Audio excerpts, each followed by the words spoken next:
Jim Holley, Race Day Live, presented by AMSO. Well, there's the number 3, and there is the red background for the first time this year in 2017. Eli Tomac, you have that red background. It's pretty cool to be the sole leader now. You know, we got 2 rounds to go. You know, we're in a good position.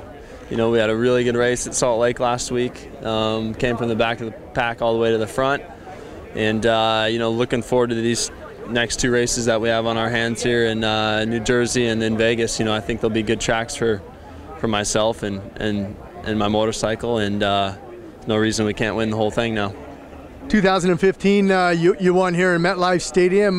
You like the soil, like being on the East Coast, close to New York City, over here in the New Jersey side. You like this part of town? I do. It's a fun town, and you know, this, like I said, I've had some good results here in the past. You know, the dirt typically gets pretty rutted, you know, which is a condition I like. You know, and you know, we've been good in all conditions this year, but you know, the ruts really separate guys. You know, it makes it technical, and looks like we'll probably get that this week. When you're in Cortez, Colorado there, and you talk about ruts and riding it, do you get out there, does your dad get out there with the water truck or anything and wet down some of the corners so you can practice some of those ruts, getting in them and getting out of them?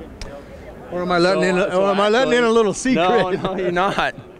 My track's actually more hard packed than most places we race. I would say it's closer to even Phoenix.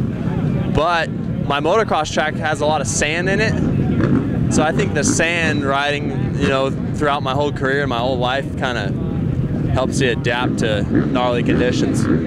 You were extremely fast last weekend in Salt Lake City. You were making up your time in the whoops. Yeah, the whoops,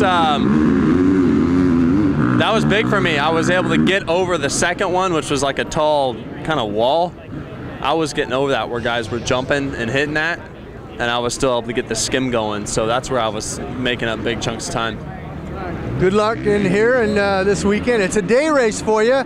You like day races? I do. I don't mind them. You know, it's easier to be ready to go on day races, you know, and on night races, especially last week, we're racing at 10:30. It's tough to stay awake, you know. So they don't bug me. If anything, it's, you know, you're fired up and ready to go, you know, come main event time.